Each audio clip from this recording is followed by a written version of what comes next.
Eu nunca imaginei que chegaria aos 67 anos para ver meu próprio filho, aquele mesmo que carreguei no ventre e amamentei, jogar café quente no meu rosto. A dor da queimadura foi instantânea, mas nada comparada à ferida que se abriu no meu coração naquele momento. As palavras dele ecoam até hoje nos meus ouvidos, como se tivessem sido gravadas a ferro em brasa na minha memória. Se não quer trabalhar, vai pro asilo. Naquela manhã, enquanto tentava limpar com as mãos trêmulas o líquido escuro que escorria pelo meu rosto, pelo meu pescoço, manchando a blusa branca que eu tanto gostava, algo dentro de mim se quebrou. Não foi apenas o respeito ou a confiança. Foi aquela certeza silenciosa que toda mãe carrega. A de que, não importa o que aconteça, seu filho sempre te enxergará como alguém que merece, no mínimo, dignidade. Sou Glória Silva, professora aposentada, viúva há 8 anos, moradora de Belo Horizonte. Minha história poderia ser apenas mais um relato triste de ingratidão filial, daqueles que se ouve por aí e que fazem balançar a cabeça em desaprovação antes de mudar de assunto. Mas o que aconteceu depois daquele café jogado no meu rosto transformou não apenas a minha vida, mas a de centenas de outras pessoas. Quando jovem, eu acreditava que envelhecer seria um processo natural de transferência de sabedoria.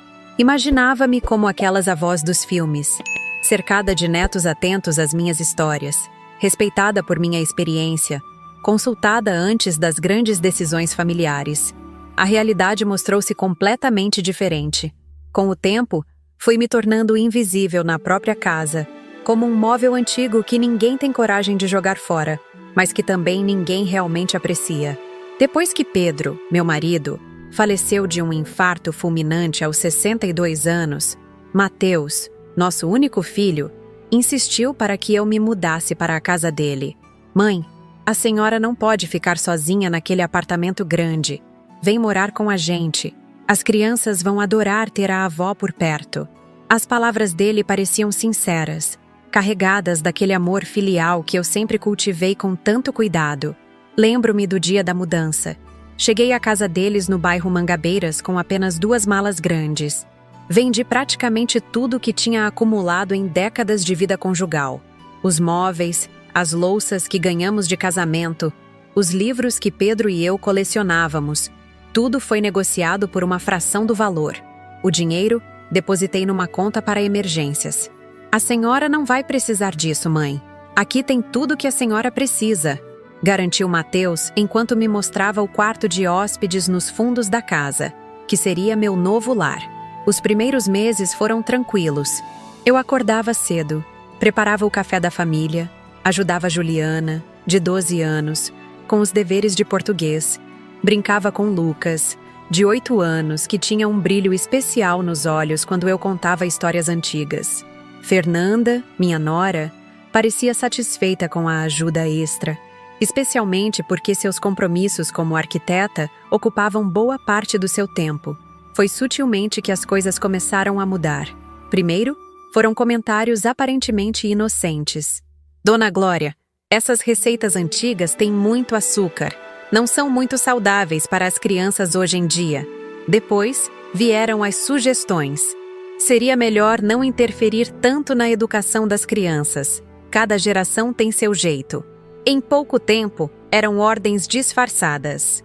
Dona Glória, reorganizamos os horários das crianças. Agora eles vão para atividades extracurriculares depois da escola. A senhora não precisa mais buscá-los. Meu quarto, que já era o menor da casa, foi gradualmente invadido por caixas de armazenamento.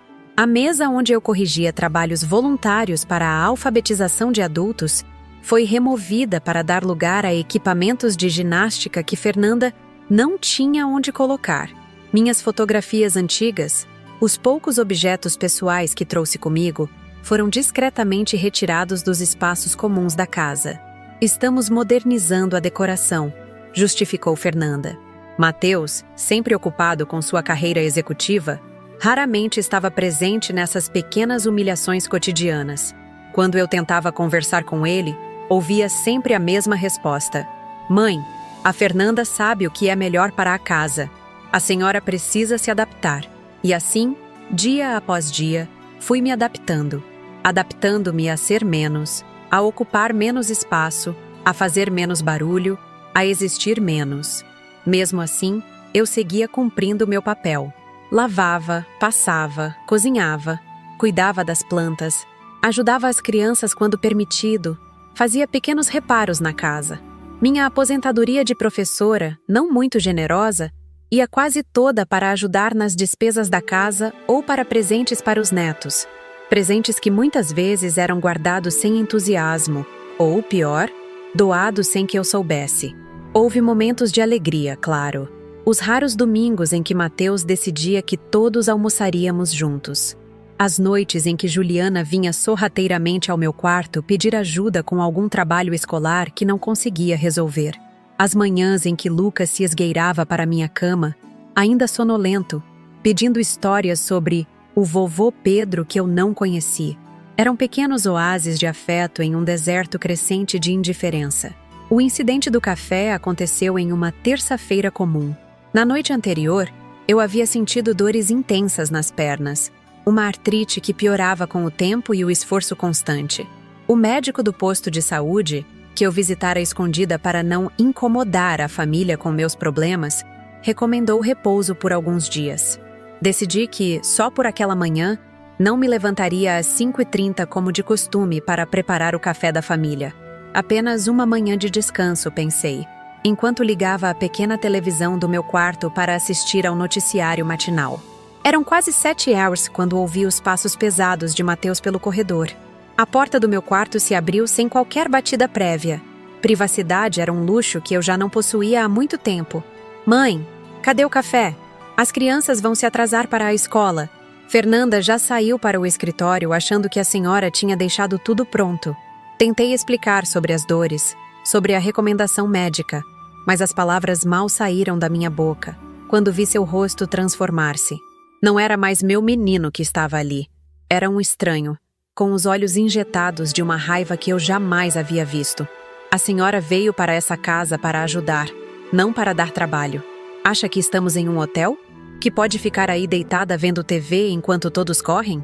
Antes que eu pudesse responder, ele pegou a xícara de café que havia acabado de servir para si mesmo na cozinha e, num gesto que parecia acontecer em câmera lenta, jogou o líquido quente em minha direção. Senti o calor atingir minha face, escorrer pelo pescoço, infiltrar-se na roupa. A dor física foi imediata, mas o choque emocional me paralisou. Se não quer trabalhar, vai pro asilo. As palavras saíram como veneno de sua boca. Naquele instante, enxerguei nos olhos dele algo terrível. Não havia arrependimento, nem surpresa com o próprio ato. Havia apenas a frieza de quem finalmente diz em voz alta o que pensa há muito tempo. Foi quando notei os rostos das crianças na porta. Juliana com as mãos sobre a boca, os olhos arregalados de horror. Lucas chorando silenciosamente, agarrado à mochila escolar. Atrás deles, Fernanda, que não demonstrava choque ou indignação, apenas um leve desconforto, como quem presencia uma cena desagradável, mas não surpreendente. Com as mãos trêmulas, tentei limpar o rosto usando a barra da camisola. Senti as lágrimas se misturarem ao café, criando um amargo que não era apenas na pele, mas na alma. Naquele momento, algo morreu dentro de mim. Aquela mãe que tudo perdoava, que tudo relevava, que se diminuía para não incomodar, deixou de existir. Mas enquanto uma parte de mim morria, outra parte, muito mais forte e determinada, começava a despertar. Uma glória que eu não conhecia, que talvez estivesse adormecida durante todos aqueles anos de dedicação silenciosa, abriu os olhos dentro de mim, e ela não estava disposta a aceitar nem mais um dia daquela vida. O que ninguém poderia imaginar, nem mesmo eu, é que aquele café jogado no meu rosto seria apenas o começo de uma história que mudaria não apenas o meu destino, mas o de toda a minha família, e não da forma como qualquer um poderia prever.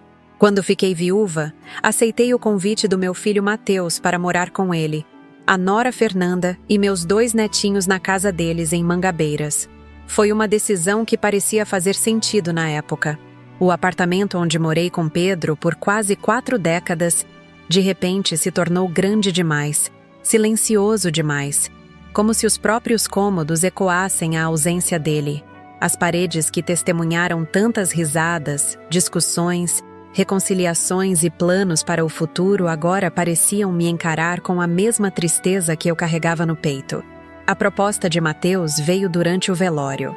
Enquanto eu ainda tentava processar a ideia de que nunca mais veria meu companheiro entrando pela porta com aquele sorriso discreto que só eu conhecia bem, meu filho se aproximou, abraçou-me pelos ombros e disse: "Mãe, não faz sentido a senhora ficar sozinha agora. Vem morar com a gente. As crianças vão adorar ter a vovó por perto, e a senhora não vai precisar se preocupar com nada." Talvez tenha sido o torpor do luto, talvez a perspectiva assustadora da solidão, ou simplesmente aquela necessidade humana de se sentir necessária, útil, parte de algo maior. O fato é que aceitei, sem grandes reflexões sobre o que significava deixar para trás o lar que construí, os vizinhos que conheciam minha história, a independência que sempre prezei. No começo, tudo parecia um sonho. A casa era espaçosa, em um dos bairros mais bonitos de Belo Horizonte, com um jardim onde eu logo comecei a plantar algumas flores e ervas. Meu quarto, embora pequeno e nos fundos da casa, tinha uma janela que dava para o nascer do sol, um detalhe que me alegrava todas as manhãs. As crianças, principalmente nos primeiros meses, me recebiam com abraços calorosos quando chegavam da escola.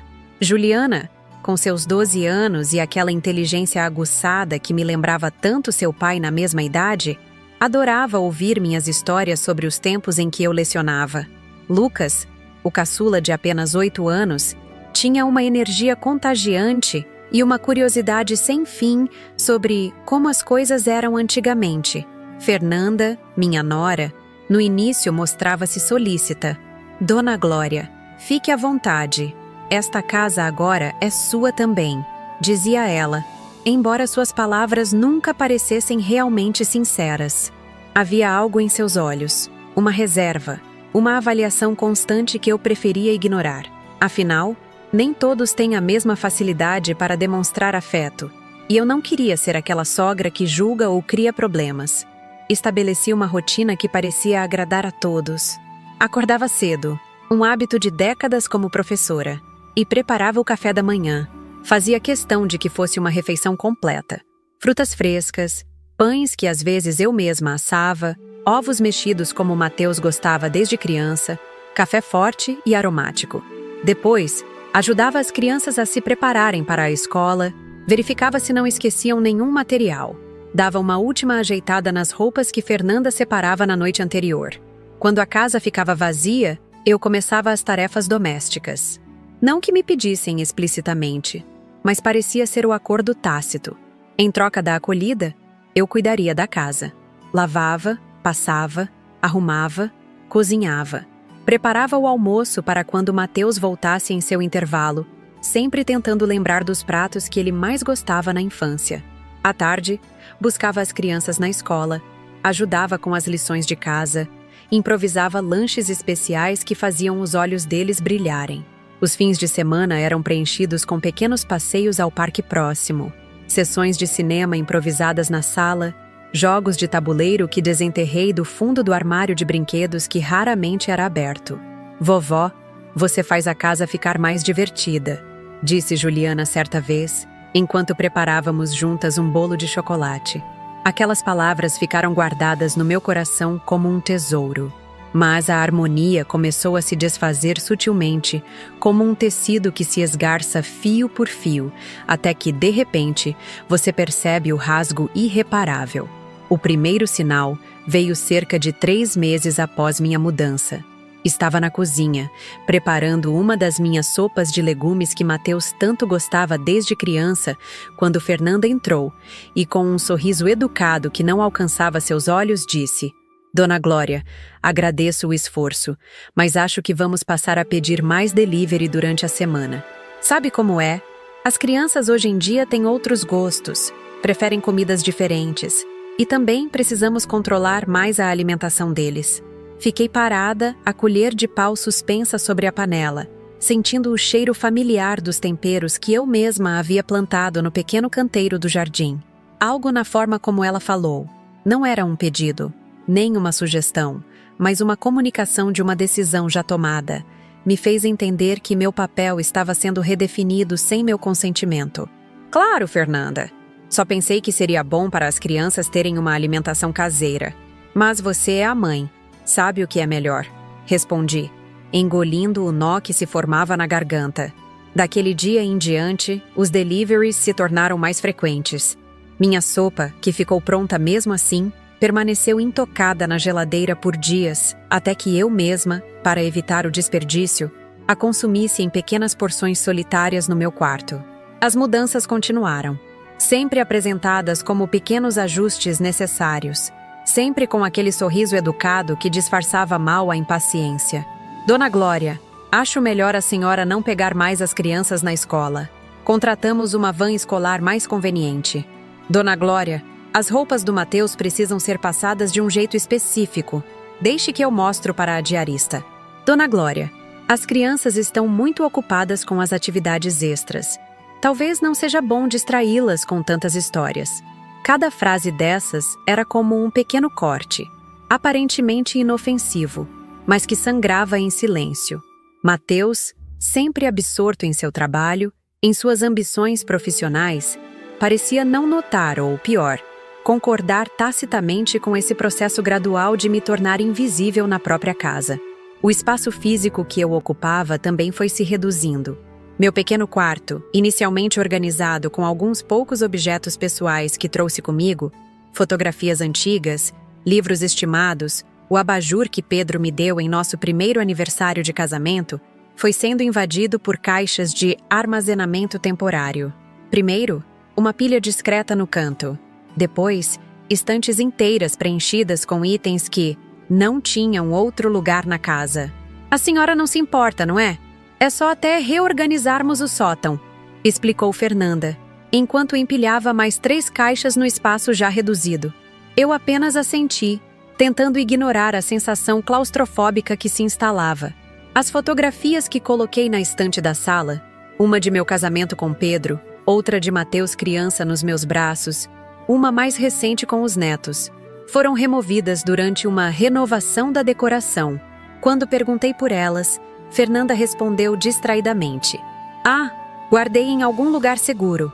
A decoradora disse que precisávamos de um visual mais clean, mais contemporâneo. As visitas dos amigos que fiz ao longo da vida, antigos colegas de trabalho, vizinhos do apartamento antigo, começaram a ser desencorajadas de formas sutis.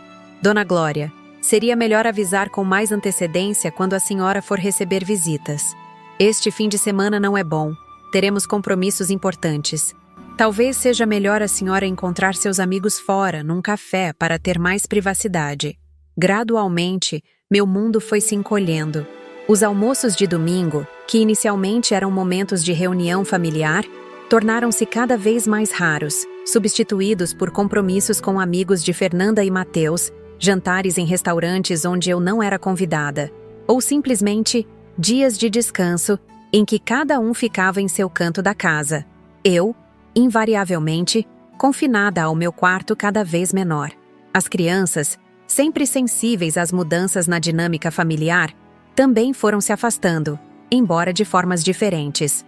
Juliana, entrando na pré-adolescência, tornou-se mais reservada, mais preocupada com a aprovação da mãe do que com nossas conversas que antes fluíam tão naturalmente.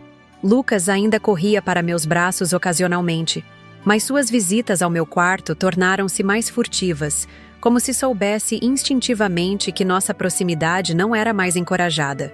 Uma tarde, peguei-o chorando sozinho no jardim, após ter sido repreendido por Fernanda por ter me mostrado seu boletim escolar antes dela. A mamãe disse que estou te incomodando muito, vovó, que você precisa de descanso, soluçou ele, enxugando as lágrimas com as costas das mãos. Abracei-o forte, sentindo meu coração apertar. Você nunca me incomoda, meu amor. Nunca. A vovó ama sua companhia mais que tudo. Mas a semente da dúvida já havia sido plantada. Nas semanas seguintes, notei como ele hesitava antes de entrar no meu quarto, como pedia permissão com os olhos antes de me contar sobre seu dia na escola. Foi nessa época que comecei a perceber mudanças no comportamento de Mateus também. Meu filho sempre foi reservado, mais voltado para suas ambições profissionais do que para demonstrações de afeto.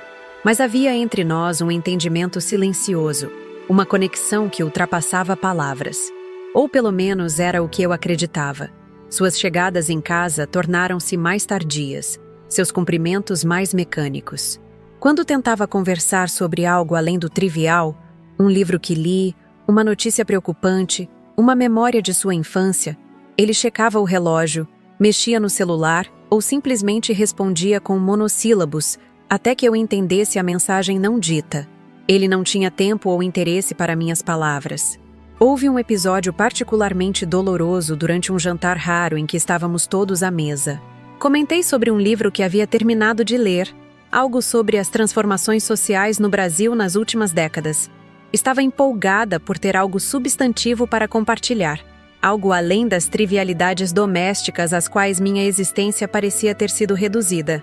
É fascinante como o autor conecta eventos aparentemente desconexos e mostra padrões que... Comecei, genuinamente animada. Mãe, Mateus me interrompeu com um suspiro mal disfarçado. Acho que este não é o momento para discussões tão densas. As crianças estão cansadas. Tivemos um dia longo. O silêncio que se seguiu foi constrangedor. Percebi o olhar de Fernanda. Uma mistura de satisfação e piedade que me fez sentir pequena, insignificante. Baixei os olhos para o prato, subitamente sem apetite, consciente de que havia ultrapassado alguma fronteira invisível, que havia tentado ocupar mais espaço do que me era permitido. Naquela noite, chorei silenciosamente em meu quarto, a porta trancada para que ninguém ouvisse os soluços. Não era apenas a humilhação de ser silenciada na frente das crianças.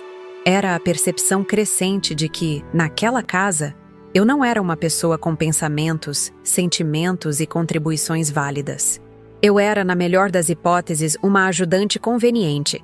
Na pior, um fardo que eles toleravam por obrigação. As dores físicas, que já me acompanhavam havia alguns anos, joelhos que protestavam ao subir escadas, costas que doíam após horas de trabalho doméstico, intensificaram-se com o peso emocional que carregava. Comecei a tomar analgésicos com mais frequência, escondendo os frascos no fundo da gaveta para não ser vista como aquela idosa cheia de remédios. Tentei conversar com Mateus sobre como me sentia, em uma rara ocasião em que o encontrei sozinho, tomando café na cozinha antes de todos acordarem. Filho, eu sei que vocês têm suas vidas, suas rotinas, e eu não quero atrapalhar. Mas às vezes sinto que estou desaparecendo nesta casa, que minha presença é mais tolerada do que bem-vinda, disse, tentando manter a voz firme. Mateus suspirou, aquele suspiro característico que precedia suas respostas impacientes. Mãe, a senhora está imaginando coisas. Todos nós temos muito a fazer, muitas pressões. Não dá para ficarmos o tempo todo checando se a senhora está se sentindo incluída ou não. A Fernanda faz o melhor que pode para administrar a casa, as crianças, o trabalho dela. A senhora precisa ser mais compreensiva. Eu entendo, filho. Só queria... Comecei, mas ele já estava de pé, colocando a xícara na pia, interrompendo-me com um olhar para o relógio. Tenho uma reunião importante hoje. Não posso me atrasar. Depois conversamos, mãe. Aquele depois nunca chegou. Os dias se transformaram em semanas, as semanas em meses, e nossa conversa inacabada permaneceu suspensa no ar, junto com tantas outras coisas não ditas, não resolvidas. Em algum momento parei de tentar. Aceitei meu papel diminuído, minha voz silenciada, minha existência como um fantasma que vagava pelos cantos da casa, tentando ser útil sem ser notado. Cozinhava refeições que raramente eram apreciadas. Limpava espaços que logo seriam bagunçados novamente sem um agradecimento. Esperava por momentos de conexão com meus netos que se tornavam cada vez mais raros.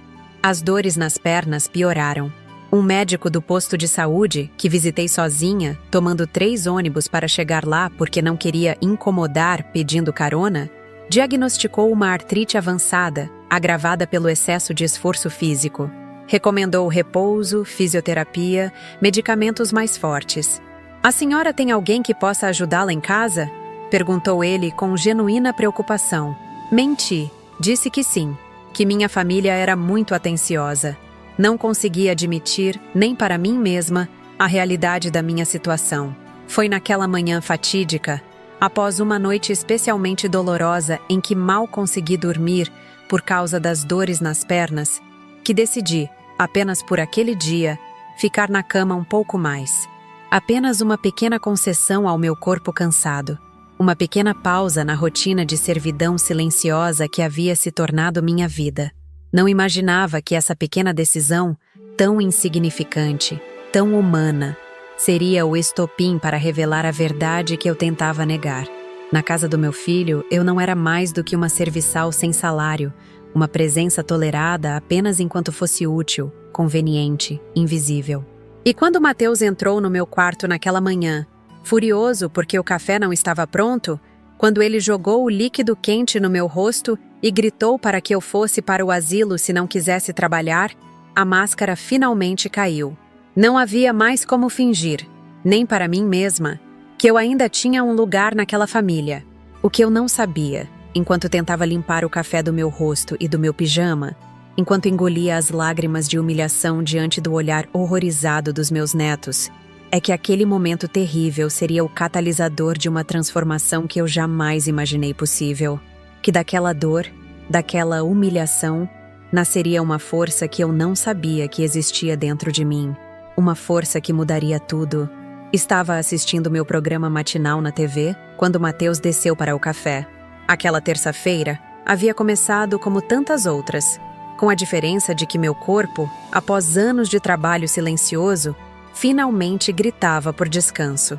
A noite anterior tinha sido especialmente difícil. As dores nas pernas, que antes eram intermitentes, agora pulsavam constantemente, como se pequenas agulhas estivessem sendo fincadas nas minhas articulações a cada movimento. Havia tomado a decisão, ainda durante a madrugada, enquanto fitava o teto escuro do meu quarto. Apenas por aquela manhã, daria a mim mesma o direito de não levantar às 5h30 como de costume. Não prepararia o café da família, não arrumaria as lancheiras das crianças, não passaria as camisas de Mateus. Apenas descansaria, como o médico havia recomendado. Um pequeno ato de autocuidado que, na minha ingenuidade, imaginei que seria compreendido. O som da televisão baixinha me trazia algum conforto. Não prestava realmente atenção na apresentadora que falava animadamente sobre uma nova dieta. Meus pensamentos estavam ocupados com a sensação estranha de estar na cama àquela hora, como se estivesse cometendo algum tipo de transgressão imperdoável. Ouvi os passos de Mateus antes mesmo de vê-lo. Passos pesados, irritados, descendo as escadas com pressa. A porta do meu quarto se abriu de repente, sem qualquer batida prévia. Meu filho estava parado ali, já vestido para o trabalho, a gravata levemente torta, sinal de que havia tentado arrumá-la sozinho, algo que eu normalmente fazia para ele. Mãe, cadê o café? As crianças vão se atrasar para a escola. Fernanda já saiu para o escritório achando que a senhora tinha deixado tudo pronto.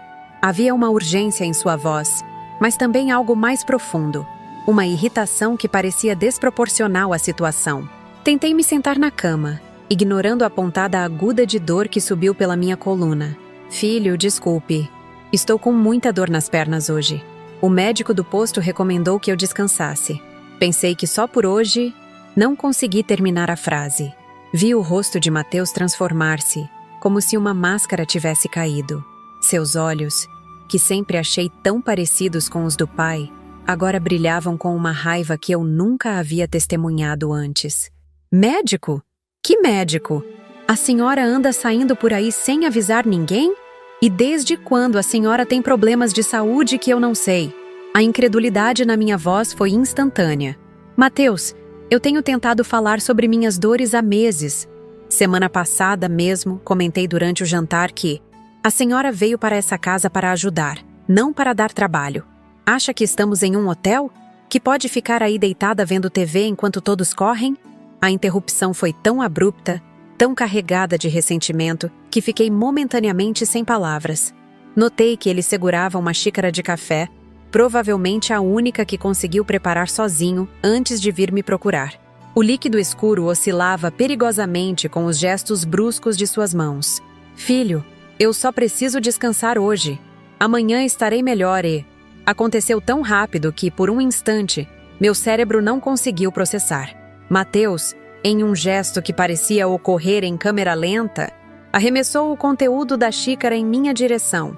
Senti o café quente atingir meu rosto, escorrer pelo pescoço, infiltrar na gola do meu pijama favorito, aquele de algodão azul claro que Pedro me deu no nosso último Natal juntos. A sensação de queimação foi imediata, mas o choque emocional era tão grande que por alguns segundos fiquei paralisada, incapaz de reagir. O líquido quente escorria pelo meu rosto, pelo meu colo, manchando os lençóis claros. Se não quer trabalhar, vai pro asilo! As palavras saíram como veneno da boca do meu filho, cada sílaba carregada de um desprezo que eu jamais imaginei que ele pudesse sentir por mim. Não havia hesitação em sua voz, nenhum traço de arrependimento pelo que acabara de fazer. Apenas um desdém frio, calculado, como se há muito tempo ele esperasse por uma oportunidade para deixar clara a minha posição naquela casa. Foi nesse momento que notei os rostos das crianças na porta. Juliana, com seus 12 anos e olhos arregalados de horror, as mãos cobrindo a boca como se tentasse sufocar um grito. Lucas, o pequeno de 8 anos, agarrado à sua mochila escolar como se fosse um escudo, lágrimas silenciosas escorrendo pelo rosto redondo. E atrás deles, parcialmente visível no corredor, estava Fernanda. Seu rosto não demonstrava choque ou indignação pela cena que presenciava. Havia apenas um leve desconforto, como quem testemunha um espetáculo desagradável, mas não surpreendente. Com as mãos trêmulas, tentei limpar o café do meu rosto usando a barra da camisola. O tecido, antes tão suave, agora parecia áspero contra minha pele sensibilizada. Senti o calor das lágrimas se misturando ao café, criando um amargo que descia até meus lábios. Vovó... A voz pequena de Lucas quebrou o silêncio tenso. Ele deu um passo hesitante em minha direção, mas foi detido pelo braço de Fernanda, que finalmente entrou no quarto. Crianças, vão terminar de se arrumar. Vou levá-los para a escola hoje. Sua voz era calma, prática, como se estivesse lidando com um pequeno inconveniente doméstico e não com uma violência que acabara de presenciar. Mateus, você vai se atrasar para a reunião. Melhor se apressar. Mateus pareceu despertar de um transe. Olhou para a xícara vazia em sua mão, depois para mim, ainda sentada na cama, encharcada de café e lágrimas. Por um instante, vi algo passar por seus olhos. Confusão, talvez? Arrependimento? Mas foi tão breve que posso ter imaginado. Mãe, Ele começou, mas sua voz morreu antes de formar uma frase completa. Sem mais uma palavra, girou nos calcanhares e saiu do quarto, deixando para trás apenas o eco de seus passos pesados no corredor. Fernanda permaneceu um momento mais, seu olhar encontrando o meu brevemente. Não havia compaixão ali, apenas uma espécie de avaliação fria, como se estivesse calculando os danos e decidindo se valeria o esforço de lidar com eles. Limpe-se, Dona Glória. Deixei toalhas limpas no banheiro ontem. E com isso, ela também se foi, levando as crianças consigo. Fiquei sozinha no quarto, o único som vindo da televisão, onde agora uma propaganda de detergente mostrava uma família feliz ao redor de uma mesa impecavelmente limpa. A ironia não passou despercebida. Com dificuldade, levantei-me da cama. Minhas pernas protestaram com o movimento, mas a dor física parecia distante agora, superada pela dor que se alojava em um lugar muito mais profundo. Arrastei-me até o pequeno banheiro anexo ao meu quarto, evitando olhar para o espelho enquanto lavava o rosto e o pescoço com água morna. A água levava o café, mas não conseguia levar a humilhação, a sensação de ter sido reduzida a nada aos olhos do meu próprio filho, do menino que eu embalei nas noites de febre, para quem costurei fantasias de carnaval, a quem ensinei as primeiras letras antes mesmo que entrasse na escola. O menino que jurou, quando Pedro morreu, que cuidaria de mim como eu sempre cuidei dele. Quando finalmente olhei para o meu reflexo no espelho, vi uma mulher que mal reconhecia. Os cabelos grisalhos, normalmente bem arrumados em um coque simples, estavam desalinhados e úmidos. A pele do rosto e do pescoço apresentava manchas vermelhas, onde o café quente havia queimado. mas eram os olhos que pareciam pertencer a outra pessoa. Olhos que haviam visto demais, suportado demais, desistido demais. Foi ali, diante daquele espelho manchado de umidade, que algo aconteceu dentro de mim. Uma ruptura, como uma represa que finalmente cede após anos de pressão acumulada. Toda a dor, todo o silêncio engolido, toda a dignidade negada dia após dia. Tudo isso se converteu em uma certeza cristalina. Eu não podia mais ficar naquela casa. Não por mais um dia, não por mais uma hora. Com uma calma que não sabia que possuía, voltei ao quarto. Peguei a velha mala que trouxe quando me mudei, aquela que permaneceu parcialmente desfeita, como se uma parte de mim sempre soubesse que esta não seria minha morada definitiva. Comecei a colocar dentro dela o pouco que ainda podia chamar de meu. As roupas simples, algumas ainda da época em que lecionava. Os poucos livros que não haviam sido relegados a caixas no sótão durante as sucessivas reorganizações do espaço. O álbum de fotografias que mantinha escondido no fundo da gaveta, onde as memórias da minha vida com Pedro permaneciam protegidas da indiferença desta casa. O relógio de pulso dele, que parou de funcionar no dia em que ele partiu, mas que eu mantinha comigo como um talismã. A pequena caixa de madeira onde guardava as cartas que trocamos durante o namoro, quando ele viajava a trabalho para o interior. Enquanto dobrava cuidadosamente cada peça, cada memória, sentia uma estranha leveza se apoderando de mim, como se cada item colocado na mala fosse também um peso retirado da minha alma. Não havia mais lágrimas, apenas uma resolução silenciosa e inabalável. Não sabia para onde iria. Não tinha dinheiro suficiente para alugar um lugar só meu. A pequena aposentadoria mal cobriria um quarto simples em alguma pensão. Não tinha família próxima a quem recorrer. Minha irmã mais nova morava no exterior há décadas, e os poucos primos que me restavam estavam espalhados pelo país. Contatos reduzidos a cartões de Natal ocasionais. Mas, naquele momento, a incerteza do futuro parecia menos assustadora do que a certeza do presente. Qualquer coisa, um banco de praça, um abrigo temporário, até mesmo o temido asilo, seria preferível a continuar existindo como um fantasma na casa do meu próprio filho, invisível até que minha utilidade fosse questionada, e então, desprezível. Terminei de arrumar a mala, fechando o zíper com um movimento decidido. Troquei o pijama manchado de café por um vestido simples, daqueles que Fernanda considerava antiquados demais para usar quando havia visitas. Penteei os cabelos, prendi-os no coque habitual, passei um batom claro nos lábios, pequenos rituais de dignidade que me ajudavam a recuperar algum senso de controle. Peguei a bolsa, verifiquei se meus documentos e o pouco dinheiro que tinha estavam ali. Olhei uma última vez para o quarto que, por quase 3 anos, tentei transformar em um lar. As paredes nuas, as caixas empilhadas, a pequena televisão agora silenciosa, nada disso guardava qualquer traço verdadeiro da minha existência. Era como se eu nunca tivesse realmente habitado aquele espaço, apenas ocupado temporariamente um canto que não me pertencia. Arrastei a mala pelo corredor, cada passo uma pequena vitória sobre a dor nas pernas e o peso da humilhação. A casa estava silenciosa, vazia. Fernanda havia levado as crianças para a escola. Mateus provavelmente já estava no trabalho, proferindo ordens com a mesma autoridade com que me dispensou. Ao chegar à sala, uma onda de memórias tentou me assaltar.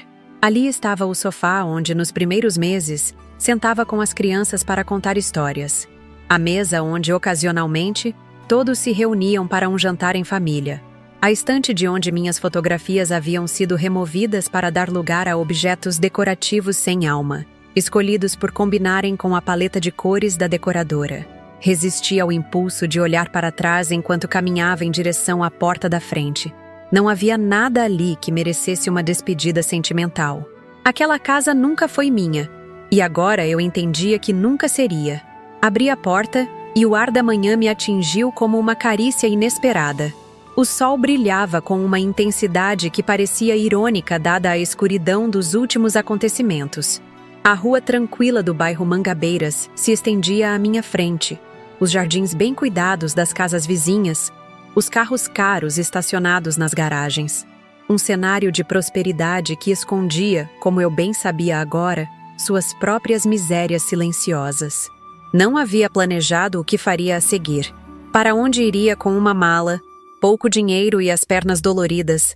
Qual seria o primeiro passo nessa jornada inesperada de libertação? A incerteza deveria ser aterrorizante, mas estranhamente, sentia-me mais calma do que em muito tempo.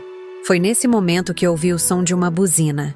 Um carro preto, não muito novo, mas bem conservado, estacionou junto ao meio-fio, bem em frente ao portão da casa. Por um instante, pensei que poderia ser Mateus retornando, talvez arrependido do que fizera. Ou Fernanda, voltando após deixar as crianças. Mas quando a janela do motorista desceu, revelou-se um rosto que não via há muitos anos. Um rosto marcado pelo tempo, emoldurado por cabelos totalmente brancos, mas com olhos que ainda brilhavam com a mesma gentileza que me cativou décadas atrás, quando éramos apenas jovens estudantes da mesma faculdade. Dona Zuleide me ligou.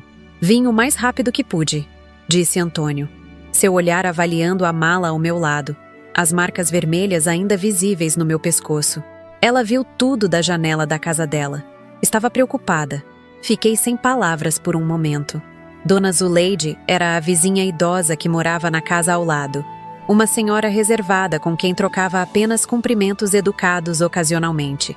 Nunca imaginei que ela estivesse observando, que tivesse testemunhado minha humilhação através das janelas. Antônio, eu não sei o que dizer. Balbuciei, subitamente consciente da minha aparência, da situação exposta aos olhos de alguém que conhecia de uma vida anterior. De um tempo em que eu ainda era respeitada, ainda era alguém.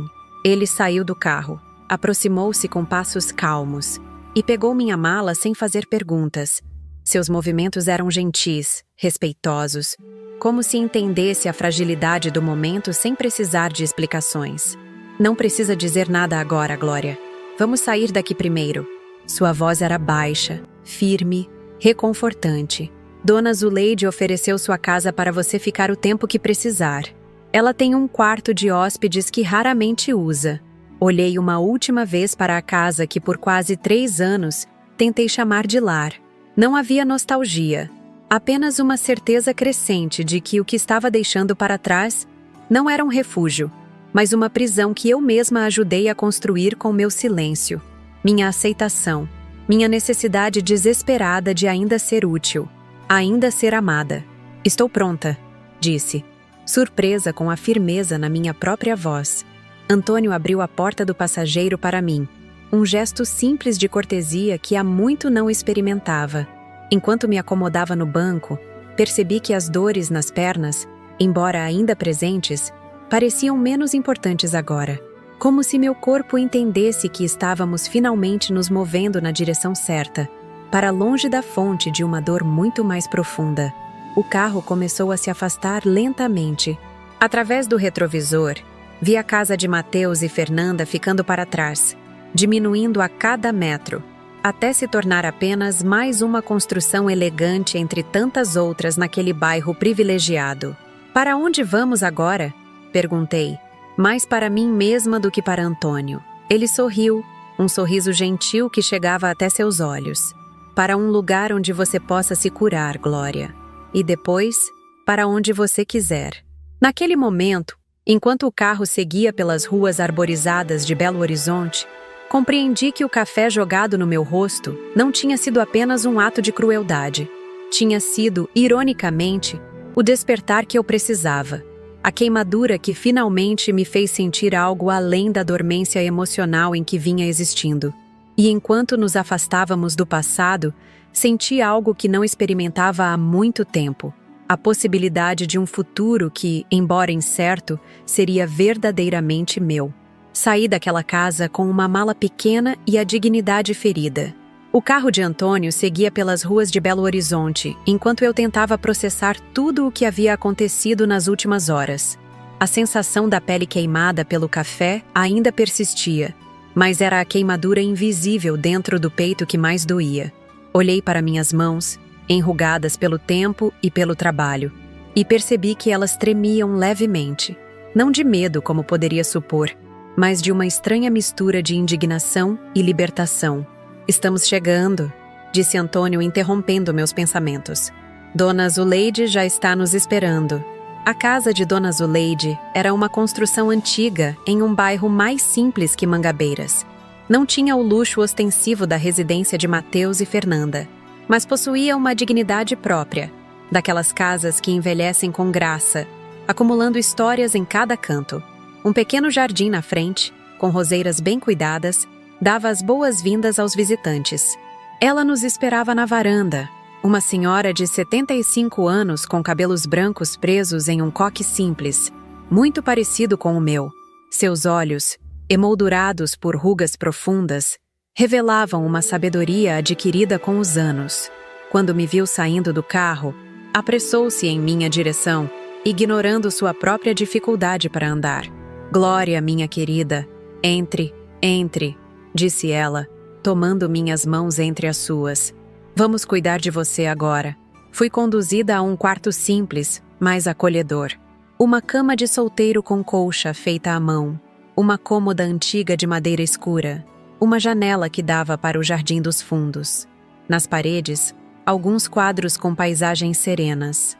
Um pequeno crucifixo pendurado sobre a cabeceira da cama lembrava-me da fé que, admito, havia deixado de lado nos últimos anos.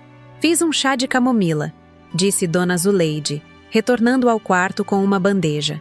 E separei alguns medicamentos para essas queimaduras.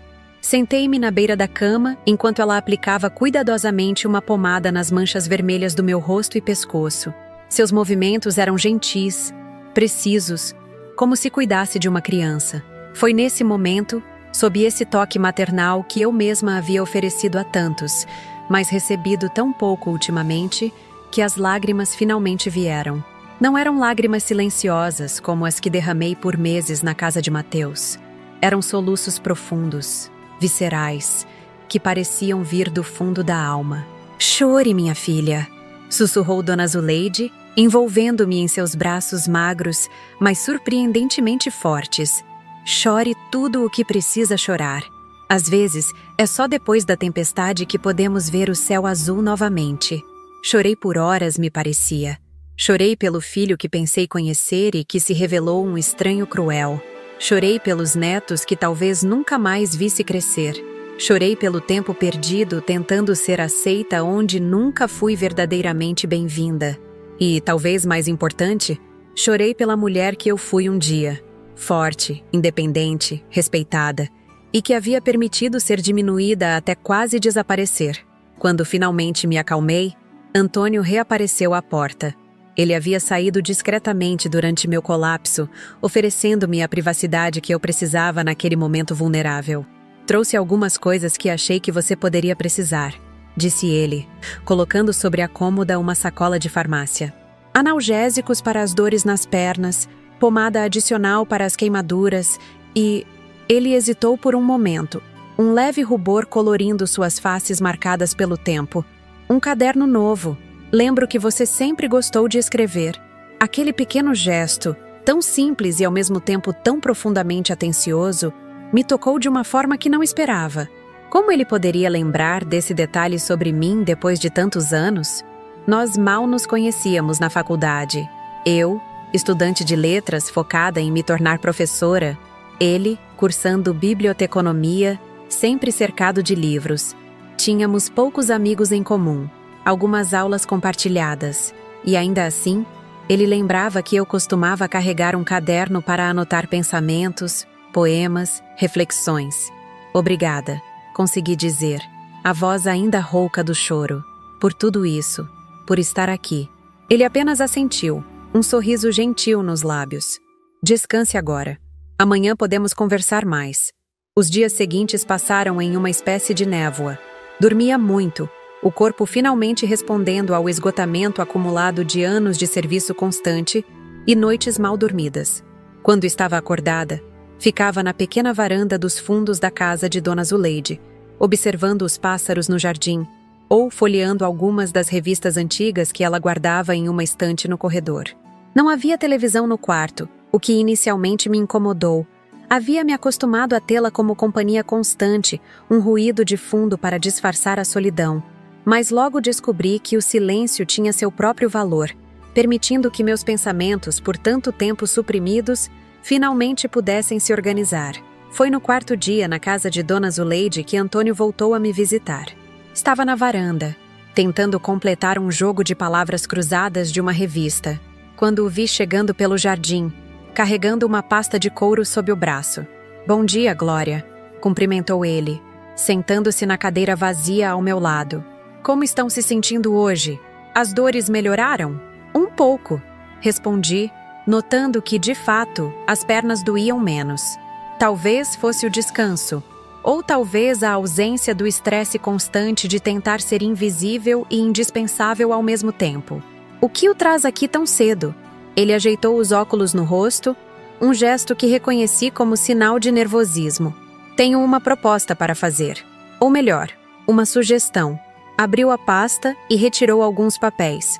"Estive pensando no que aconteceu, e algo não me parece certo na forma como seu filho gerencia seus bens."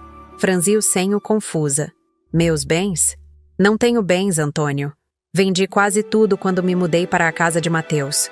O pouco dinheiro que tinha, deixei numa conta que ele administrava para mim, para emergências." "Exatamente", disse ele, estendendo-me alguns extratos bancários. "Tive a liberdade de consultar um amigo que é advogado. Com sua permissão, é claro." E ele levantou algumas questões preocupantes. Olhei para os papéis sem realmente entendê-los. Números, datas, valores. Tudo parecia uma confusão. "O que estou vendo aqui?" "Sua aposentadoria, Glória. Os depósitos mensais do INSS. E também o que restou da venda dos seus bens quando se mudou. Segundo esses extratos, o dinheiro tem sido movimentado regularmente nos últimos 3 anos. Senti um frio na espinha. "Como assim, movimentado? Eu nunca usei esse dinheiro. Achei que estivesse guardado, como Mateus me garantiu." "E deveria estar", confirmou Antônio, o rosto agora sério. "Mas tem havido saques regulares, transferências para uma conta empresarial que, coincidentemente, pertence a uma das empresas do seu filho." A revelação caiu sobre mim como um balde de água fria. Mateus não apenas havia me reduzido a uma serviçal em sua casa, mas também estava se apropriando do pouco que eu tinha, o dinheiro da venda do apartamento onde vivi com Pedro, os móveis que carregavam as memórias de uma vida inteira, a pequena aposentadoria pela qual trabalhei durante décadas como professora. Tudo isso estava sendo usado por ele? "Não pode ser", murmurei, mais para mim mesma do que para Antônio. Ele não faria isso comigo. Mas mesmo enquanto pronunciava essas palavras, algo dentro de mim sabia que era perfeitamente possível, até provável.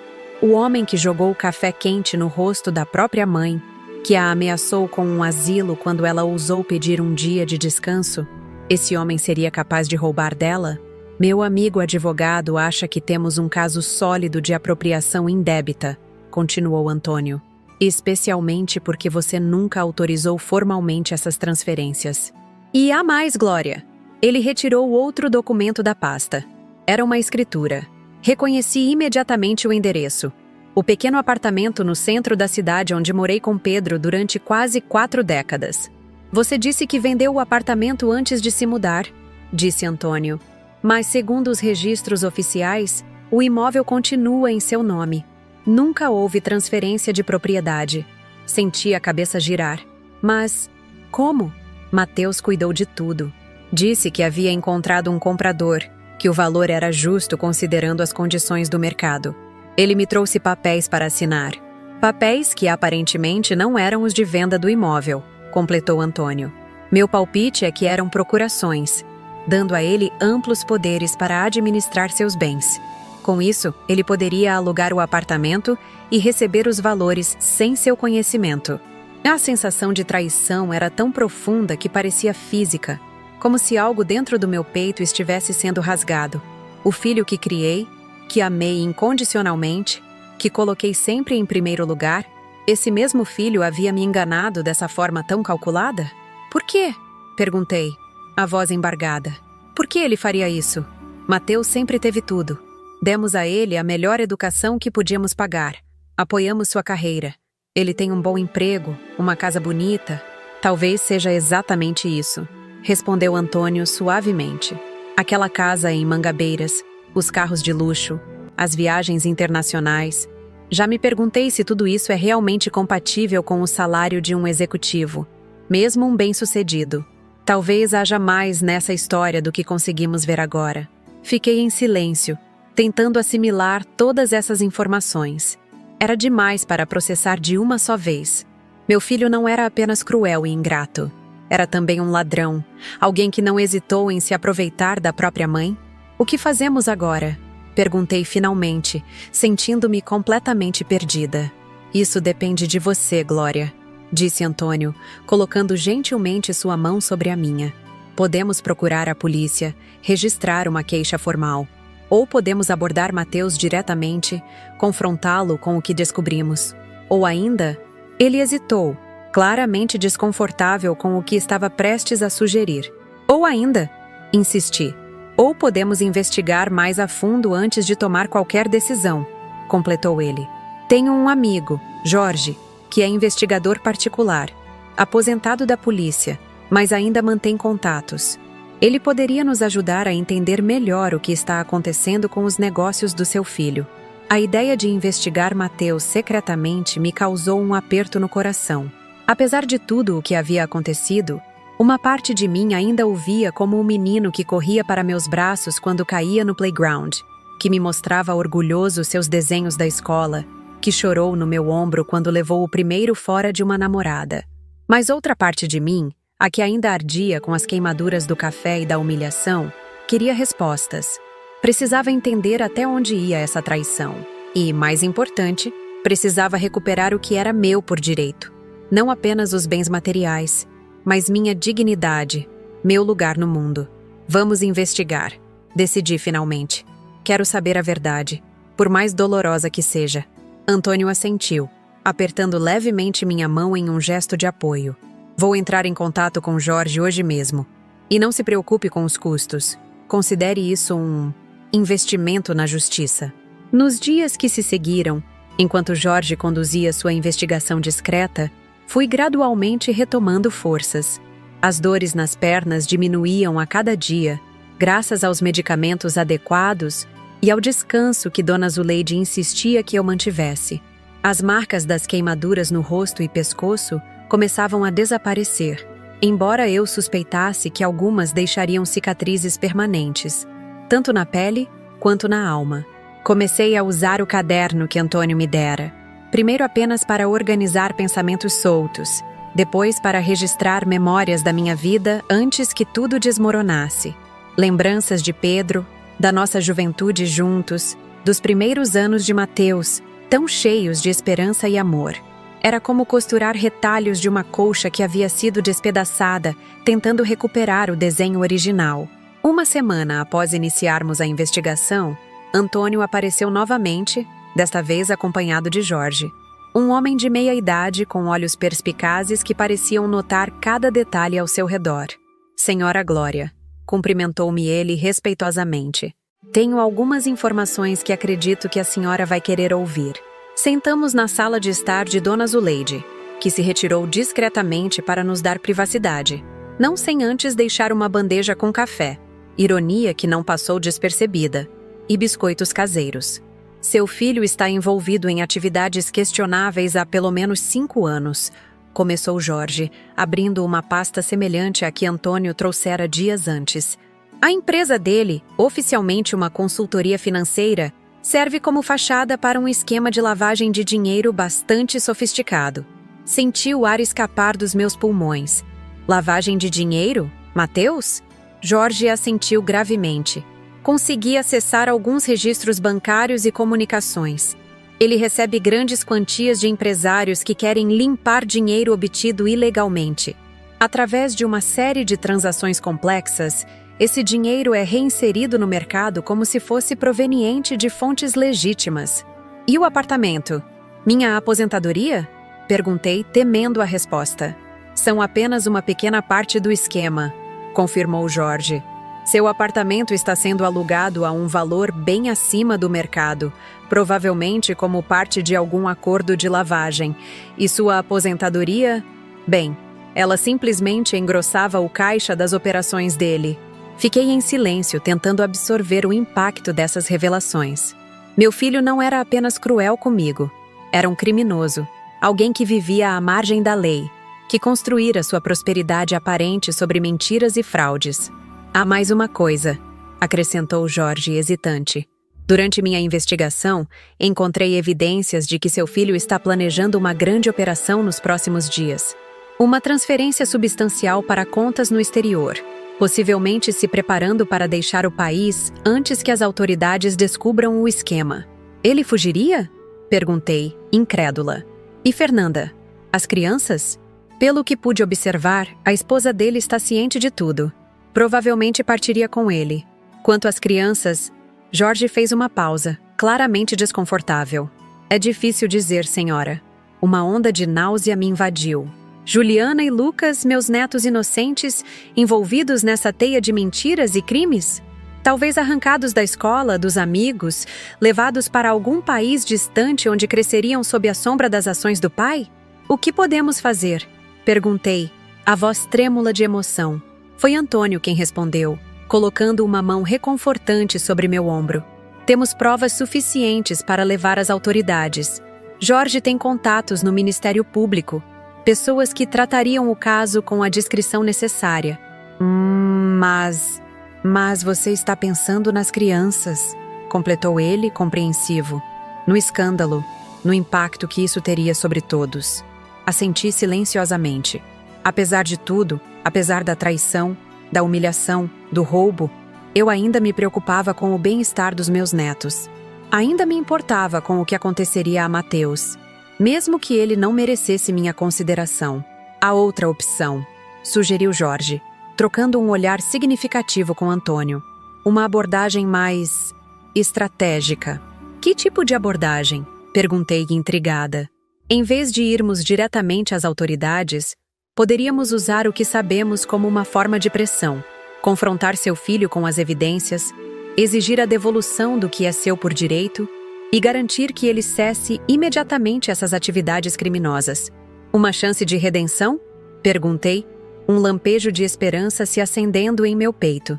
Uma chance de fazer a coisa certa antes que seja tarde demais, corrigiu Antônio suavemente. Para ele, para as crianças e para você, Glória. Considerei a proposta por alguns momentos. Seria possível que Mateus, confrontado com a verdade, escolhesse o caminho da retidão? Que abandonasse seus esquemas criminosos, devolvesse o que me pertencia, talvez até, ousava sonhar, pedisse perdão pelo modo como me tratou? E se ele se recusar? Perguntei finalmente. Se nos ameaçar ou simplesmente negar tudo? Então teremos a opção nuclear, respondeu Jorge, sua expressão endurecendo. Todas as evidências que coletei serão entregues ao Ministério Público, à Receita Federal e à Polícia Federal. Seu filho enfrentará múltiplas acusações que resultarão em décadas de prisão. A severidade dessa possibilidade me atingiu com força. Era uma decisão impossível.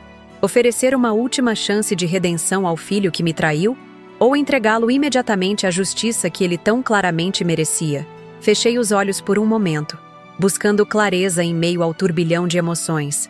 Quando os abri novamente, havia uma resolução firme em meu coração. Vamos confrontá-lo, decidi. Mas não apenas com palavras ou ameaças veladas. Quero evidências concretas, documentos, gravações, tudo o que temos. Quero que ele veja claramente o abismo à sua frente e a única ponte possível para a salvação. Antônio e Jorge trocaram olhares de aprovação. E eu mesma farei isso. Continuei, sentindo uma força há muito esquecida despertar dentro de mim. Cara a cara, olhos nos olhos. Quero que ele veja a mãe que subestimou, que tentou apagar, que achou que poderia usar e descartar como um objeto sem valor. Tem certeza disso, Glória? Perguntou Antônio, preocupação evidente em sua voz. Pode ser perigoso. Ele já demonstrou que é capaz de violência. Toquei instintivamente as marcas quase invisíveis em meu pescoço, lembrança do café arremessado. Estou certa. E desta vez, não estarei sozinha ou desprevenida. Dum! A oportunidade perfeita surgiu no aniversário de 43 anos de Mateus. Jorge havia descoberto, através de seus contatos, que meu filho planejava uma grande celebração em sua cobertura. Uma festa para impressionar sócios, amigos influentes e potenciais investidores. Era o cenário ideal. Todos os personagens importantes da vida de Mateus reunidos em um só lugar. Testemunhas do que estava prestes a acontecer. Tem certeza de que quer fazer isso, Glória? Perguntou Antônio pela enésima vez, enquanto me ajudava a escolher um vestido apropriado. Havíamos ido a uma loja no centro da cidade, algo que eu não fazia há anos. Ainda podemos seguir pelo caminho formal, deixar que as autoridades cuidem disso. Olhei meu reflexo no espelho da loja. A mulher que me encarava de volta não era mais a sombra que havia se tornado nos últimos anos. O vestido azul marinho, simples, mas elegante, caía perfeitamente sobre meu corpo. Os cabelos, que Dona Zuleide insistiu em arrumar em um salão de beleza próximo à sua casa, estavam impecavelmente penteados. As marcas das queimaduras no pescoço haviam desaparecido quase completamente, cobertas por uma maquiagem leve, mas eficiente. Nunca tive tanta certeza de algo em minha vida, Antônio, respondi, endireitando os ombros. Isso não é apenas sobre recuperar o que é meu, é sobre recuperar quem eu sou. Na noite da festa, Antônio me deixou a 2 quarteirões da casa de Mateus. Jorge nos esperaria na esquina oposta, pronto para intervir se algo saísse do planejado. Dentro da minha bolsa pequena, mas elegante, carreguei o que Jorge chamou de nosso seguro, um pendrive contendo todas as evidências das atividades criminosas de Mateus, um pequeno gravador ativado por voz e um celular com o número de um promotor do Ministério Público na descagem rápida. Caminhei lentamente pela calçada de paralelepípedos do bairro Mangabeiras, sentindo um misto de ansiedade e determinação. As luzes da casa de Mateus brilhavam intensamente, e a música podia ser ouvida mesmo à distância. Carros de luxo alinhavam-se na rua. Mercedes, BMWs, Audis, exibindo a prosperidade dos convidados. Ao chegar ao portão, fui recebida por um segurança contratado especialmente para o evento. Ele consultou uma lista de convidados em seu tablet. Seu nome, senhora? Glória Silva, respondi com firmeza. Sou a mãe do aniversariante. O homem ergueu as sobrancelhas em surpresa, claramente não esperando essa informação. Após alguns momentos desconfortáveis verificando a lista, ele se desculpou. Não vejo seu nome aqui, senhora. Deixe-me verificar com o senhor Mateus. Não será necessário, interrompi, retirando da bolsa um pequeno envelope. Tenho aqui um presente especial para meu filho, algo que ele vai querer receber pessoalmente. Por favor, apenas anuncie minha chegada. Havia uma autoridade na minha voz que não reconheci de imediato. Um eco da professora que fui por décadas, acostumada a comandar salas de aula e ser respeitada. O segurança hesitou apenas um momento antes de assentir e me conduzir até a entrada da casa. O interior estava irreconhecível. A decoração, sempre impecável e fria segundo os padrões estéticos de Fernanda, agora ostentava arranjos florais exuberantes, iluminação sofisticada e uma equipe de garçons circulando com bandejas de canapés e taças de champanhe. Um pianista tocava suavemente em um canto da sala, criando uma atmosfera de refinamento que contrastava com o nervosismo que eu sentia crescer dentro de mim. Vários convidados me olharam com curiosidade quando entrei. Eu não pertencia àquele círculo social, isso era evidente. Mesmo com o vestido novo e o cabelo arrumado, havia algo em mim que denunciava minha origem mais simples, minha vida dedicada à educação e não às aparências ou ao status. Avistei Mateus no centro de um grupo, rindo alto de alguma piada, uma taça de champanhe na mão. Fernanda estava ao seu lado, deslumbrante em um vestido vermelho justo, sorrindo aquele sorriso calculado que eu conhecia tão bem. Não havia sinal das crianças. Provavelmente estavam em algum quarto com uma babá contratada especialmente para a ocasião. Respirei fundo e caminhei em direção a eles, sentindo cada passo como se estivesse em câmera lenta. Foi Fernanda quem me viu primeiro. Seus olhos se arregalaram em choque, e ela cutucou Mateus discretamente, inclinando-se para sussurrar algo em seu ouvido. Ele se virou lentamente, e nossos olhares se encontraram através da sala. Vi o momento exato em que o reconhecimento o atingiu, seguido por uma sequência rápida de emoções. Surpresa, confusão e, finalmente, um cálculo frio sobre como lidar com minha presença inesperada em seu evento cuidadosamente orquestrado. "Mãe?", ele disse, desprendendo-se do grupo e vindo em minha direção com passos medidos. "Que surpresa! Não esperávamos vê-la aqui." "Imagino que não", respondi calmamente. Afinal, não fui convidada. Um silêncio desconfortável se instalou entre nós. Notei como ele verificava minha aparência, talvez procurando sinais das queimaduras que havia causado, talvez simplesmente surpreso por me ver bem vestida e composta, tão diferente da mulher humilhada que deixou sua casa semanas atrás. "Você está diferente", comentou finalmente. "Estou eu mesma novamente", corrigi suavemente. "Vim trazer seu presente de aniversário, filho." Estendi o envelope que carregava. Ele o pegou com hesitação, como se pudesse conter algo perigoso. "Podemos conversar em particular?", sugeriu, lançando olhares preocupados aos convidados próximos, que começavam a observar nossa interação com interesse crescente. "Na verdade", respondi, aumentando levemente o volume da minha voz, "acho que seu presente merece uma audiência. Afinal, não é todo dia que se completa 43 anos, não é mesmo?" Antes que ele pudesse protestar, dirigi-me ao centro da sala, onde o espaço estava mais aberto. Como se sentisse a tensão no ar, o pianista diminuiu o ritmo da música até parar completamente. As conversas ao redor foram diminuindo gradualmente, até que um silêncio expectante tomou conta do ambiente. "Boa noite a todos", comecei, surpreendendo a mim mesma com a firmeza da minha voz. "Para aqueles que não me conhecem, sou Glória Silva, mãe de Mateus. Muitos de vocês devem estar se perguntando quem é esta senhora que apareceu sem convite na festa elegante. Bem, até algumas semanas atrás, eu vivia nesta casa, cuidando dos meus netos, cozinhando, limpando, sendo útil da forma que me permitiam ser." Mateus avançou rapidamente, tentando me interromper. "Mãe, acho que você não está bem. Vamos conversar em particular, sim?"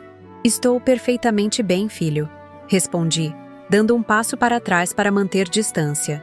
Na verdade, nunca estive melhor desde que saí desta casa. Saí, aliás, não por escolha própria, mas porque seu filho, disse, dirigindo-me agora aos convidados. Jogou café quente no meu rosto quando tive a audácia de pedir um dia de descanso devido às dores nas pernas. Um murmúrio de choque percorreu a sala. Vi algumas mulheres trocando olhares horrorizados, homens de testa franzida, expressões de incredulidade e consternação por todos os lados. "Ela está confusa", tentou explicar Mateus, forçando um sorriso. "Idade avançada, sabe como é. Às vezes mistura realidade com fantasia." "Fantasia?", repeti, abrindo minha bolsa e retirando o pendrive. "Como é fantasia o fato de que você se apropriou do dinheiro da minha aposentadoria? Ou que o apartamento que você me disse ter vendido há 3 anos continua em meu nome, sendo alugado ilegalmente a terceiros, sem meu conhecimento ou consentimento?" O rosto de Mateus empalideceu visivelmente. Fernanda aproximou-se rapidamente, colocando-se ao lado dele em uma demonstração de unidade que parecia mais um reflexo de autopreservação do que de apoio genuíno.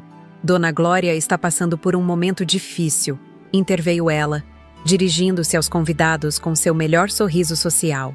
"Tivemos que tomar a difícil decisão de procurar ajuda especializada para ela, e infelizmente, ela não aceitou bem a ideia." "Ajuda especializada?", repeti, deixando escapar uma risada amarga. "É assim que vocês chamam um asilo para idosos? Ou talvez estejam se referindo à ajuda especializada que seu marido busca para limpar dinheiro de fontes questionáveis." O silêncio na sala agora era absoluto. Até os garçons haviam parado de circular, petrificados pela cena que se desenrolava. "Isso é absurdo", disse Mateus, a voz tremendo ligeiramente. "Mãe, a senhora claramente não está bem. Por favor, vamos conversar em particular, resolver isso em família." "Família?", questionei, sentindo a emoção finalmente romper a barreira de calma que eu havia construído.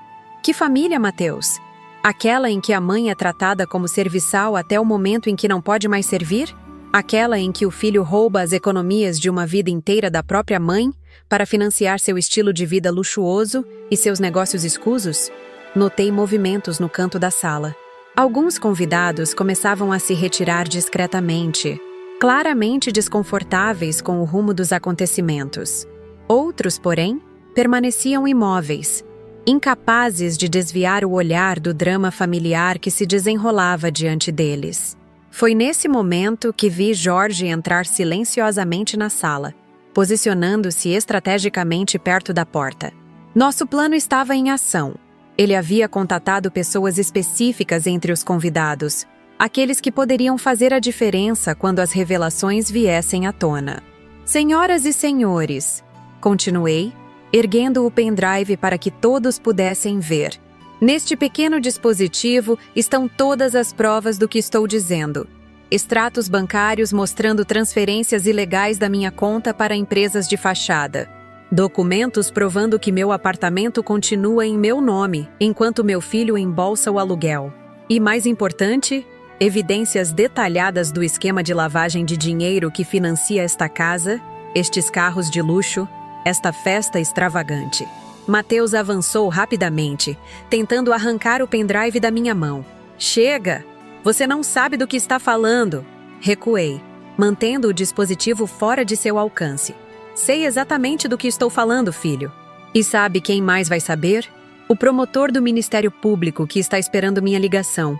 A Receita Federal que receberá cópias de todos estes documentos amanhã cedo. Os jornalistas investigativos que já estão de posse de parte destas informações. Fernanda emitiu um pequeno som estrangulado, como se finalmente compreendesse a gravidade da situação. Mateus, murmurou ela, agarrando o braço dele com força, as unhas perfeitamente manicuradas cravando-se no tecido caro de seu paletó. Foi nesse momento que notei movimento na escada. Juliana e Lucas, meus netos, estavam parados ali, observando a cena com olhos arregalados. Não estavam de pijama, como seria de esperar àquela hora da noite, mas vestidos como se estivessem prontos para sair. Uma observação que registrei vagamente, mas cuja importância só compreenderia mais tarde. Vovó? Chamou Lucas, sua vozinha cortando o silêncio tenso da sala. Senti meu coração apertar. Não havia planejado que as crianças presenciassem isso, mas talvez fosse inevitável. Talvez fosse necessário que eles vissem a verdade sobre seus pais, por mais dolorosa que fosse. Oi, meu amor, respondi suavemente. A senhora vai voltar para casa agora? Perguntou ele, descendo alguns degraus, ignorando o gesto frenético de Fernanda para que permanecesse onde estava. Antes que eu pudesse responder, Mateus explodiu. Isso é ridículo. Vou chamar a segurança para retirar você daqui. Está arruinando minha festa, envergonhando a família com essas acusações absurdas. Absurdas? Repeti, mantendo a calma.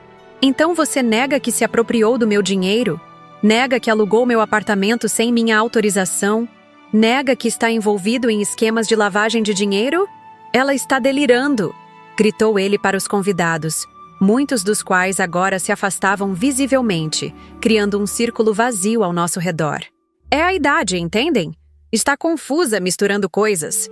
Foi então que uma voz grave e autoritária soou do fundo da sala.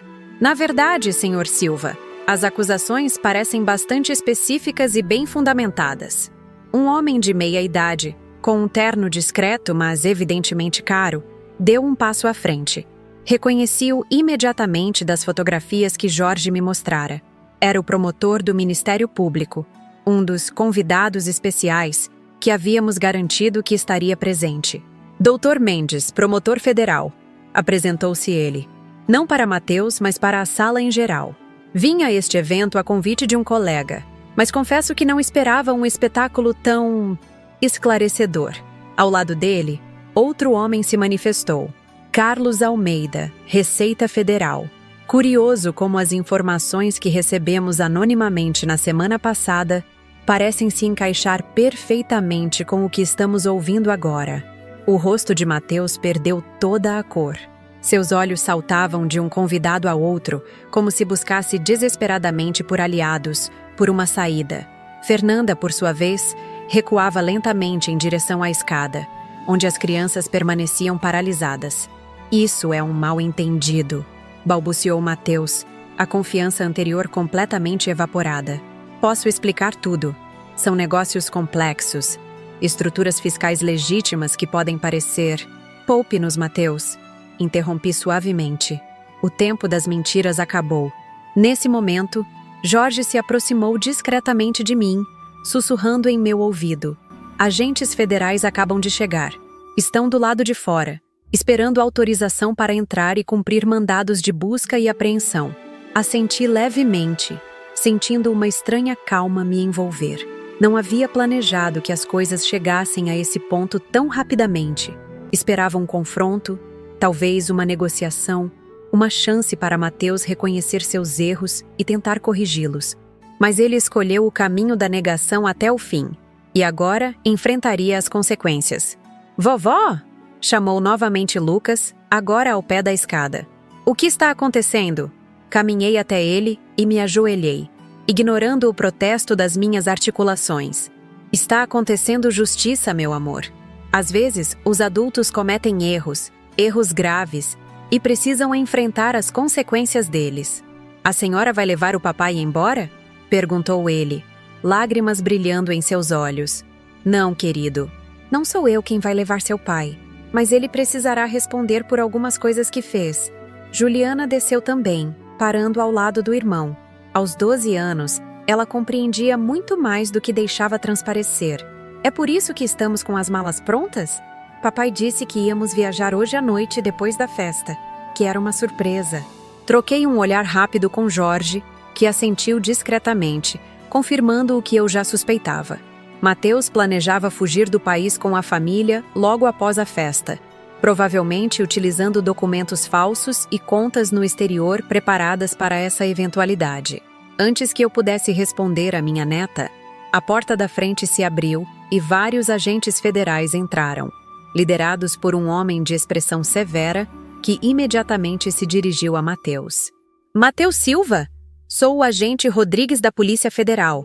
Temos um mandado para sua prisão pelos crimes de apropriação indébita, estelionato, lavagem de dinheiro e evasão fiscal. Também temos um mandado de busca e apreensão para esta residência."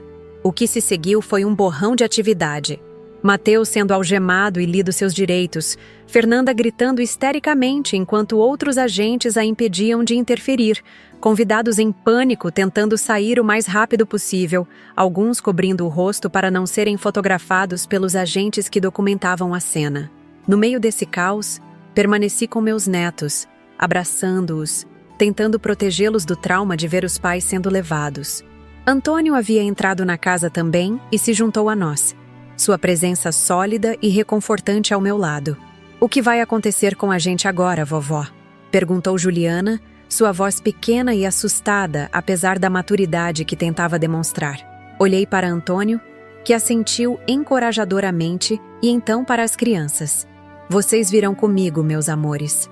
Tenho um lugar onde podemos ficar juntos, em segurança, enquanto tudo isso se resolve." "Mas e o papai e a mamãe?" insistiu Lucas. Respirei fundo, buscando as palavras certas. "Eles vão precisar resolver algumas coisas com a justiça. Vai levar tempo, e não será fácil.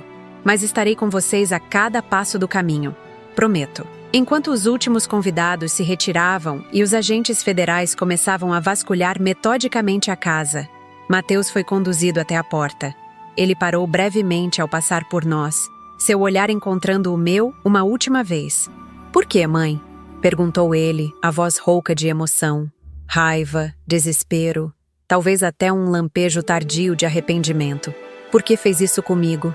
Encarei o homem que meu filho havia se tornado, tão distante do menino que criei com amor e esperança.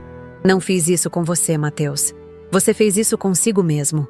Cada escolha, cada mentira, cada momento em que decidiu que as aparências e o dinheiro eram mais importantes que a honestidade e o respeito." Fiz uma pausa, sentindo o peso dos pequenos braços dos meus netos ao meu redor. "Mas saiba de uma coisa, apesar de tudo, continuarei sendo sua mãe. E quando estiver pronto para enfrentar a verdade, para reconstruir sua vida sobre bases mais sólidas que a mentira e a exploração, estarei esperando." Ele não respondeu, Talvez não houvesse nada mais a dizer naquele momento. Os agentes o conduziram para fora, e logo Fernanda o seguiu, lançando-me um último olhar que misturava ódio e medo em partes iguais. Ficamos ali, eu, Antônio, Juliana e Lucas, como sobreviventes de um naufrágio, agarrados uns aos outros enquanto a tempestade se afastava lentamente. A festa elegante estava completamente arruinada. A casa em desordem, com agentes movendo-se de um cômodo a outro, abrindo gavetas, verificando computadores, coletando evidências. "Vamos para casa?" perguntou Lucas, esfregando os olhos cansados. "Sim, meu amor", respondi, trocando um olhar significativo com Antônio. "Vamos para casa." E enquanto saíamos daquela casa que nunca foi verdadeiramente um lar, eu sabia que o caminho à frente seria difícil. Haveria processos judiciais, interrogatórios, talvez até um julgamento onde eu teria que testemunhar contra meu próprio filho.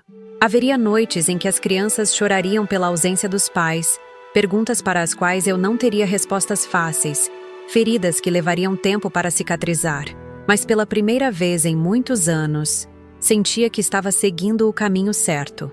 Não o mais fácil, certamente não o menos doloroso, mas o único que me permitiria olhar no espelho e reconhecer a mulher que encarava de volta. Glória Silva, não mais uma sombra, não mais uma serviçal, mas uma mulher completa, dona de sua própria história. O café jogado no meu rosto naquela manhã não foi o fim, como pensei na época. Foi apenas o começo.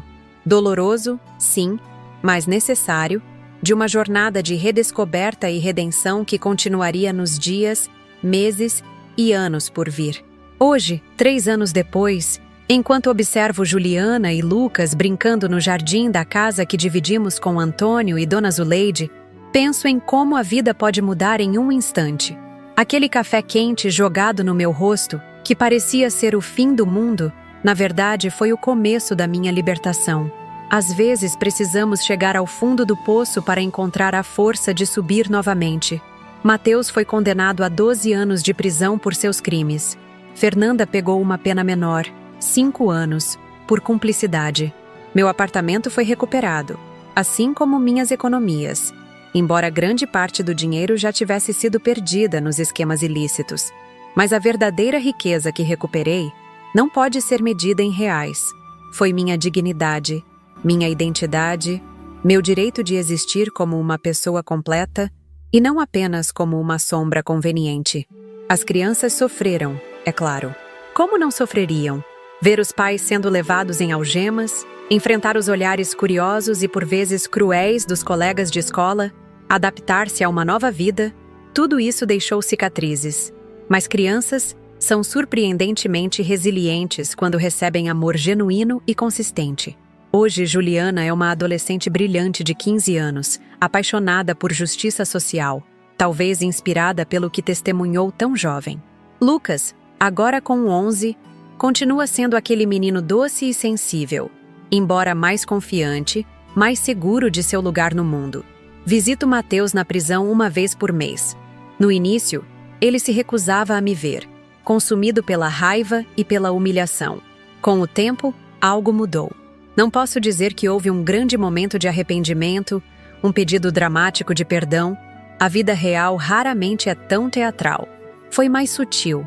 Perguntas sobre as crianças, histórias da sua própria infância, reflexões hesitantes sobre onde havia errado, pequenos passos em direção a algo que, talvez um dia, possa se assemelhar à redenção. Fernanda saiu da prisão há 6 meses, após cumprir sua pena. Para minha surpresa, pediu para me encontrar. Sentamos em um café neutro, 2 mulheres ligadas por uma história dolorosa, buscando algum tipo de resolução. Ela não pediu desculpas pelo passado, talvez nunca o faça, mas falou de seu desejo de reconstruir um relacionamento com os filhos. "Você foi mais mãe para eles nos últimos anos do que eu jamais fui", admitiu ela, com uma honestidade que me pegou desprevenida. Combinamos visitas supervisionadas, um processo lento de reconexão que respeita o tempo e o espaço emocional das crianças. Quanto a Antônio e eu, bem, isso é uma história à parte. Nunca imaginei encontrar um companheiro nesta fase da vida, alguém que me vê completamente.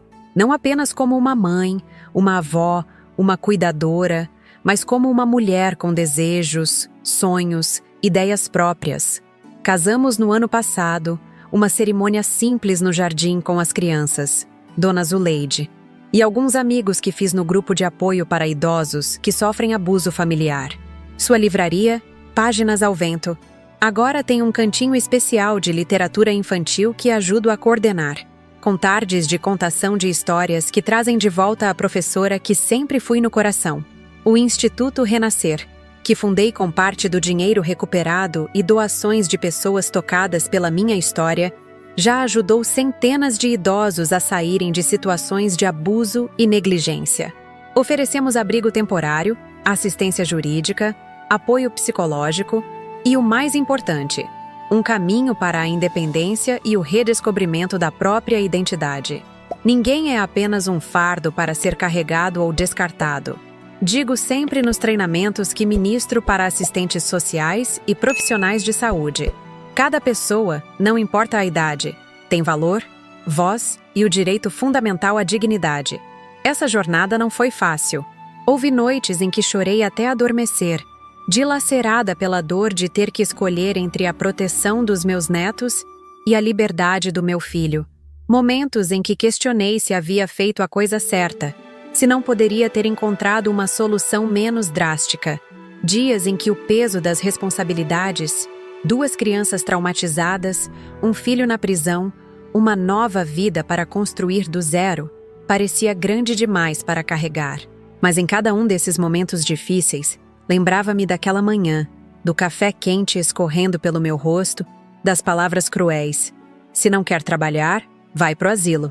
E sabia que havia feito a única escolha possível. Não por vingança, como alguns podem pensar, mas por justiça, para mim, para meus netos, e sim, até mesmo para Mateus, que precisava enfrentar as consequências de suas escolhas para ter qualquer esperança de redenção. Minha história não é única. Em todo o Brasil, milhares de idosos sofrem em silêncio, diminuídos, explorados, tratados como inconveniências por aqueles que deveriam amá-los e respeitá-los. Muitos não encontram a força para se libertar. Não têm um Antônio, uma Dona Zuleide ou um Jorge para apoiá-los.